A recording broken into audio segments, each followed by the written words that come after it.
ठीक है। किसी एक पर्सन ने वहां पे क्वेश्चन पूछा हुआ था, how to study 17 hours a day, कैसे 17 घंटे एक दिन में पढ़ाई करी जाए। ठीक है, उसका एक आंसर एक लड़के ने दिया हुआ था। ठीक है, मुझे उनका नाम भी भूल चुका है, मुझसे एज में कम से कम वो 10 साल छोटे होंगे, मेरे वो स्टूडेंट भी नहीं है, मेरा कोई रिलेशन भी नहीं है उनसे, बट उनका आंसर पढ़ के मैं एज ए टीचर बहुत मोटिवेट हुआ। उन पर्सन की स्टोरी कुछ ऐसे है, मैं उनका नाम भूल चुका हूं, I am extremely sorry for that, मेरी प्रॉब्लम है, मैं नाम भूल जाता हूं। शायद उनका नाम संदीप था, बट मुझे नाम याद नहीं है। वो आज से 6-7 साल पहले IIT बॉम्बे में PhD कर रहे थे। उन्होंने बोला कि मैं गेट एग्जाम की तैयारी कर रहा था, मेरा बीटेक पास आउट हुआ था, मेरा कहीं पर भी अनफॉर्चुनेटली प्लेसमेंट नहीं हो पाया था, मेरी जॉब लग गई थी, मैंने जॉब छोड़ दी और मैंने सोचा कि मैं गेट एग्जाम की तैयारी करता हूं। ठीक, मेरा सिटिंग आवर्स जो हैं वो बहुत कम थे। मैंने देखा कि घर पर मतलब कि मैं या तो पढ़ाई नहीं कर पाता हूं, ड्रॉप लिया था मैंने ऑब्वियसली, ठीक है, या तो मैं पढ़ाई कर नहीं पाता हूं, और अगर पढ़ाई करता भी हूं तो मेरी एफिशिएंसी बहुत ज्यादा कम है। ठीक है,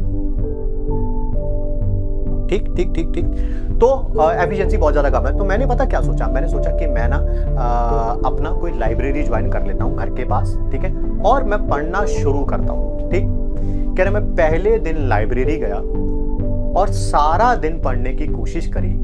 मैंने ये देखा कि मेरी एफिशिएंसी पूरे दिन में सिर्फ 2 घंटे की थी, पूरे 2 घंटे की, यानी कि 10-12 घंटे पढ़ने की कोशिश करी तो सिर्फ कितने घंटे पढ़ पाया, एफिशिएंसी से सिर्फ 2 घंटे पढ़ पाया। ठीक है, मेरे माँ बाप भी मुझे डांटते रहते थे, स्पेशल उन्होंने रेफरेंस अपनी मदर का दिया हुआ था।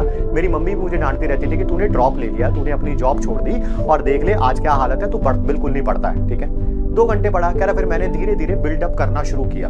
जब तक 1-1.5-2 महीना बीता, तब तक मेरी वो जो एफिशिएंसी थी, मैं सुबह से लेकर रात तक लाइब्रेरी में रहता था। ठीक है, सुबह लगभग 10 बजे के करीब, शाम को लगभग 7 बजे के करीब वापस आ जाता था। मैंने देखा मेरी एफिशिएंसी जो है वो 4.5 आवर्स 5 आवर्स के आसपास पहुंच चुकी है। ठीक है, फिर मैंने ये सोचा सितंबर अक्टूबर आ चुका था तब तक, गेट का एग्जाम फरवरी के आसपास होता है। ठीक है, तो मैंने सोचा कि यार मैं तैयारी तो कर रहा हूँ, घर बैठ के तैयारी कर रहा था ऑब्वियसली मैं। ठीक है, सिर्फ सेल्फ स्टडी पे डिपेंड, मैं किसी नेशनल इंस्टीट्यूट की टेस्ट सीरीज ज्वाइन कर लेता हूँ। मैंने टेस्ट सीरीज ज्वाइन कर ली। अक्टूबर के एंड में मेरा पहला टेस्ट हुआ वहां पर, और ऑब्वियसली तब तक एफिशिएंसी बढ़ के थोड़ी 7-8-9 घंटे तक शायद आ चुकी थी। मैंने अपना पहला टेस्ट दिया, उसका जब रिजल्ट आया तो मैंने देखा कि मेरे बहुत ही खराब मार्क्स आए थे, बहुत ही खराब मार्क्स। जब मैंने उसका रिजल्ट लाइब्रेरी में देखा तो मैं रोने लग पड़ा। ठीक है, क्यों? क्योंकि मेरे को मेहनत करते हुए अभी 3-4 महीने हो चुके थे, धीरे धीरे मेरा लेवल भी बढ़ चुका था। मैंने 2 घंटे से शुरू किया था, आज मैं 7-8 घंटे में था, बट रिजल्ट क्या था, 0। जब मैंने उसे देखा तो मुझे बहुत बुरा लगा। मैं उस दिन से लेके दिवाली आने वाली थी लगभग फरवरी तक, ठीक है, मैंने अपने आप को वॉर जोन में कन्वर्ट किया कि अब ये वॉर है, आइदर डू और डाई सिचुएशन है। मैंने धीरे धीरे अपने लेवल को बढ़ाना और शुरू किया। मेरा पागलपन इस हद तक बढ़ चुका था कि दिवाली आई, भैया दूज आया, कोई और सारे त्योहार आए, मैं अकेला पर्सन था जो लाइब्रेरी में अवेलेबल होता था। एक ऐसा समय भी आया जो लाइब्रेरी के ओनर थे, उन्होंने मुझे अपनी कीज दे दी थी लाइब्रेरी की। क्यों? क्योंकि अब मैं सुबह 7 बजे वहां जाता था और कभी कभी रात को 12-1-2 बजे वहां से वापस आता था, तो कीज मेरे पास थी। मैं ही वो पर्सन था जो रात को लाइब्रेरी को बंद करता था, मैं ही वो पर्सन था जो सबसे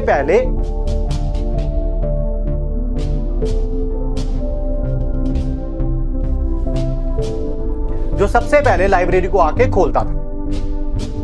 सॉरी यार। तो जुनून इस हद तक बढ़ चुका था कि जो मेरी मां मुझे आज से 5-6 महीने पहले कहा करती थी कि तुम कुछ भी नहीं पढ़ते हो, तुमने ड्रॉप ईयर लिया है, तुमने अपनी जॉब छोड़ी है, आज वही मेरी मां मुझे कहती थी कि शायद इसके ऊपर किसी ने जादू टोना कर दिया है और ये पर्सन जो है पता नहीं क्या हो गया, ना किसी रिश्तेदार के यहाँ जाता है, ना किसी दोस्त से बात करता है, सिर्फ लाइब्रेरी से घर और घर से लाइब्रेरी जाता है। ठीक है, धीरे धीरे एक ऐसा समय आ गया था कि जब मैं पिछले लास्ट के 2-3 महीने मैं 17 घंटे तक उस लाइब्रेरी में पढ़ा रहता था। ठीक है, एक ऐसा समय आया कि उस जगह के जो म्युनिसिपल काउंसलर थे उनको भी बुलाया गया, कोई लाइब्रेरी का कुछ उद्घाटन वगैरह था या कोई फंक्शन था, और मुझे स्पेशली मिलवाया गया कि ये हमारे यहाँ का एरिया का बच्चा है और ये लाइब्रेरी को सुबह 7 बजे से लेकर रात के 12, 1, 2 बजे तक यूज करता है, ठीक है। फिर मेरा फरवरी में रिजल्ट आया और रिजल्ट में बारे में उन्होंने कुछ नहीं लिखा हुआ था और लिखना भी नहीं चाहिए। ये आप भी उस बात को जानेंगे, क्यों? क्योंकि आप सब लोग डेस्टिनेशन के बारे में सोच रहे हैं। It's not about the destination, it's about the journey. उनका रिजल्ट बहुत अच्छा आया होगा क्योंकि वो आईआईटी बॉम्बे में पीएचडी कर रहे थे, तो मेरे को लगता है कि ऑब्वियसली वो उसी पाथ से निकले होंगे, बट मुझे लगता है बहुत अच्छा किया उन्होंने रिजल्ट अपना नहीं बताया। क्यों? क्योंकि ये जर्नी है जो एक इंसान को बनाती है, रिजल्ट नहीं। तो होप सो आप भी अपने आप को पुश मारेंगे। It's all about the journey, it's not about the destination, ठीक है।